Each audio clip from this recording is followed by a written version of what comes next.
امید کرتی ہوں جو لوگ بھی مجھے اس وقت سن رہے ہیں آپ سب خیر و عافیت سے ہوں گے. خیر تو بڑھتے ہیں آج کے ٹاپک کی جانب. ہوا کچھ یوں تھا کہ انسٹاگرام پر کسی گمنام رائٹر کے قلم سے پھسلے ہوئے کچھ الفاظ پڑھنے کو ملے جو کچھ یوں تھے کہ صبر کے کچھ گھونٹ اتنے کڑوے ہوتے ہیں کہ وہ زندگی سے مٹھاس چھین لیتے ہیں.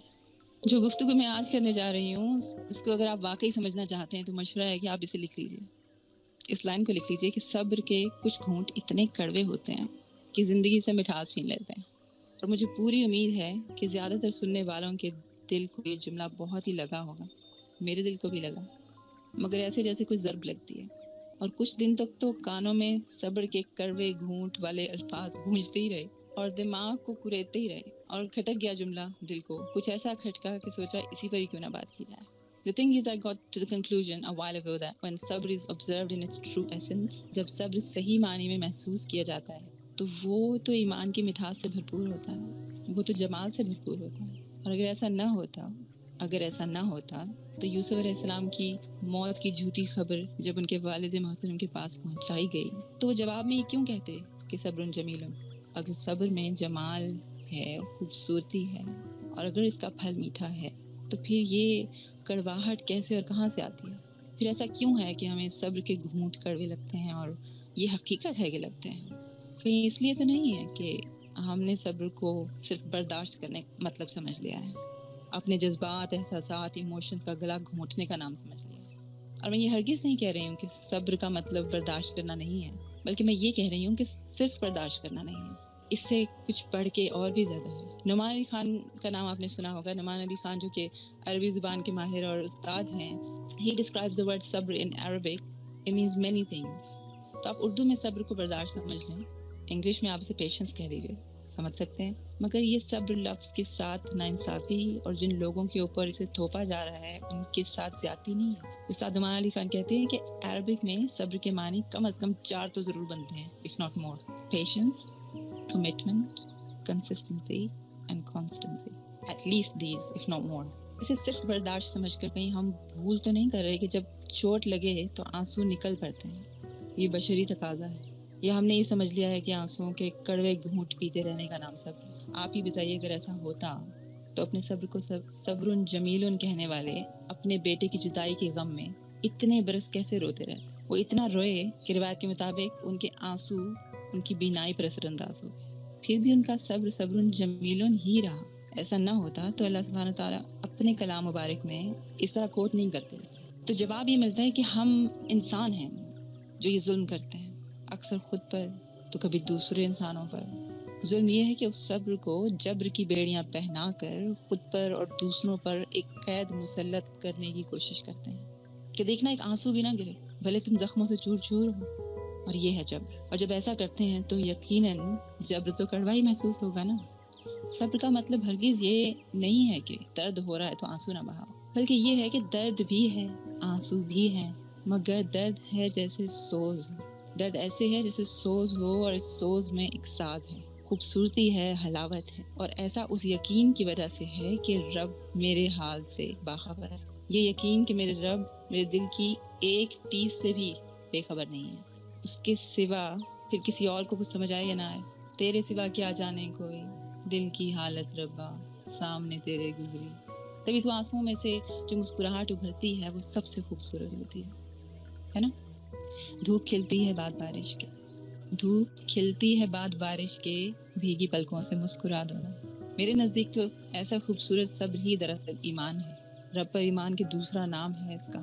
یہ انسان کو نا امیدی اور مایوسی، درد کی تاریکی اور گہرائیوں میں سے نکال کر امید کی صبح دکھا دیتا ہے. یہ ہوتا ہے صبر. کڑوا کیسے ہو سکتا ہے صبر؟ What did we say in the beginning? The sabr is patience, commitment, consistency, and constancy. So in other words, it's perseverance, persistence in doing something despite the difficulty. اعلیٰ ظرف انسان ایسے خود تک پہنچنے والی مصیبت سے گزرتا ہے تب ہوتا ہے صبر جمیل. ایسا صبر بھی دوسری ہر نعمت کی طرح اللہ ہی کی دین ہوتی ہے. کب ملتا ہے انسان کو یہ تحفہ؟ جب وہ مسلسل جہاد اور کوشش کرتا ہے. کس چیز کی کوشش؟ یہ کہ درد کی انتہا کے باوجود بھی درد دینے والے کے لیول پر نہیں گر جاتا، اسے گالیاں نہیں دیتا، اسے بددعائیں نہیں دیتا، اس کو ملامت، بس رب کے سامنے آنسو بہا لیتا. وہ سانگ سنا ہوگا آپ نے, مطلب سم ٹائمز آپ کو سانگ سے لائف لیسنز ملتے ہیں کہ کبھی سونی صبحوں میں گھومنا, کبھی اجڑی شاموں کو دیکھنا, کبھی بھیگی آنکھوں سے جاگنا, کبھی بیتے لمحوں کو سوچنا, مگر ایک پل ہے امید کا جو مجھے خدا کا ہے آسرا. نہ ہی میں نے کوئی گلا کیا, نہ ہی میں نے دی ہیں دہائیاں. ہم کیا کرتے ہیں, ہم اونچی اونچی آواز میں کسی کو بد دعائیں دیتے ہیں, برا بھلا کہتے ہیں, اور پھر کہتے ہیں میرا صبر آئے گا اس کے آگے. بھائی کون سا صبر؟ یہ سب کہنے سے, اس طرح کی باتیں اپنی زبان سے نکلنے سے روکنے کے لیے جو کوشش کی جاتی ہے, جو جہاد کیا جاتا ہے, وہ اس محنت کی طرح ہوتا ہے جو کہ ایک مالی پھل تک پہنچنے کے لیے کرتا ہے, پھل پانے کے لیے کرتا ہے. اور صبر بھی پھل ہے, اس میں مٹھاس آپ کے اپنے پرسپیکٹیو اور اپنے ایٹیٹیوڈ کے ذریعے آتا ہے. تو لوگوں کے جذبات کا گلا مت گھونٹیے, ان کو بہا لینے دیجیے, ان کے زخم پر آنسو, ان کی مٹھاس مت چھینیے آپ ان سے. جب وہ آنسو بہا رہے ہیں ان کو اپنا کاندھا دے دیجیے, خدارا ان کو مت یہ کہیے کہ صبر کرو. ہم سب یہ کرتے ہیں. ہم کیا کرتے ہیں, کسی کا جان سے پیارا رشتہ دنیا سے رخصت ہو گیا ہے, وہ اس کی جدائی کا درد سہ رہا ہے, اس سے رو رہا ہے, ابھی بدل بھی نہیں ہوئے, ہم اس سے کہتے ہیں صبر کرو. کسی پر امتحانات مصائب کا پہاڑ ٹوٹ رہا ہے, اس کی آنکھ سے ایک آنسو کیا بہ جاتا ہے, ہم کہتے ہیں صبر کرو, رونا بند کرو, آنسو پی لو, پتھر بن جاؤ.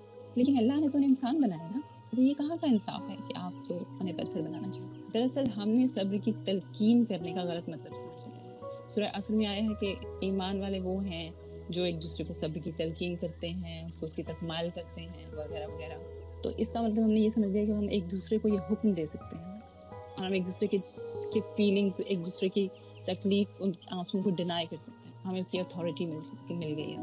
ایسا نہیں ہے, تلقین ایسے نہیں کی جاتی.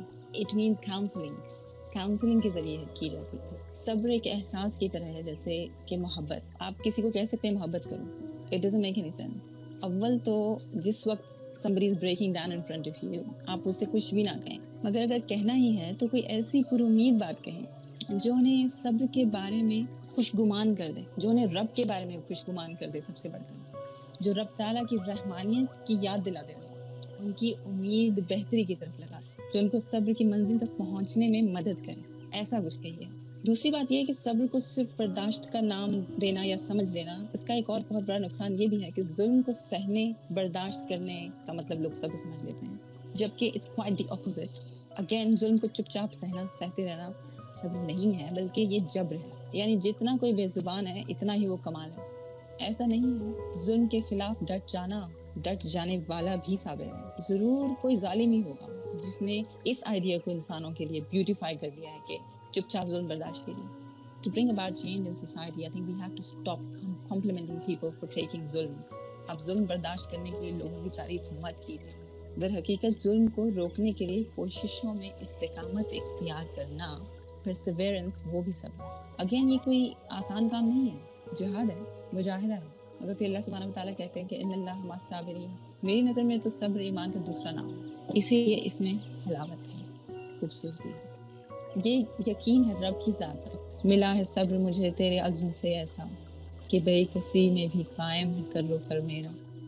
پھر یہ ہوتا ہے کہ دنیا آپ کو بے بس بے کس سمجھ رہی ہوتی ہے, لیکن آپ کسی اور ہی مقام پر ہوتے ہیں. وہیں آخر کروں گی جہاں سے شروعات کی تھی کہ صبر کے کچھ گھونٹ اتنے کڑوے ہوتے ہیں کہ زندگی سے مٹھاس چھین لیتے ہیں. یہ پڑھ کر بے ساختہ مجھے اس شعر کی آمد ہوئی تھی کہ ہم اس مٹھاس سے یوں ہی نہیں تھے انجانے, ہم اس مٹھاس سے یوں ہی نہیں تھے انجانے, ہمیں تھے صبر کے معنی غلط بتائے گئے, ہمیں تھے صبر کے معنی غلط بتائے گئے. Whatever, everything that I've discussed today is my own perspective. Therefore, I'm not here to teach. I'm just here to share my journey as a student. I'm a learner. And by sharing my journey as a student, sharing my thought pattern, I believe I might help someone else with their own thought process. یہ ایک غزل ہے جو سنانا چاہتی ہوں, جس سے صبر کا ٹاپک بھی ریپ اپ ہوگا اور ہمیں یہ بھی پتہ چلے گا کہ کمال ہے کیا. مبارک صدیقی صاحب کہتے ہیں کہ خزاں کی رت میں گلاب لہجہ بنا کے رکھنا کمال یہ ہے. خزاں کی رت میں گلاب لہجہ بنا کے رکھنا کمال یہ ہے. ہوا کی زد پہ دیا جلا کے رکھنا کمال یہ ہے. ذرا سی لغزش پہ توڑ دیتے ہیں سب تعلق زمانے والے, تو ایسے ویسوں سے بھی تعلق بنا کے رکھنا کمال یہ ہے. کسی کو دینا یہ مشورہ وہ دکھ بچھڑنے کا بھول جائے, اور ایسے لمحے میں اپنے آنسو چھپا کے رکھنا کمال یہ ہے. کسی کی راہ سے خدا کی خاطر اٹھا کے کانٹے، ہٹا کے پتھر، پھر اس کے آگے نگاہ اپنی جھکا کے رکھنا، کمال یہ ہے۔ وہ جس کو دیکھے تو دکھ کا لشکر بھی لڑکھڑائے، شکست کھائے، لبوں پہ اپنے وہ مسکراہٹ سجا کے رکھنا، کمال یہ ہے۔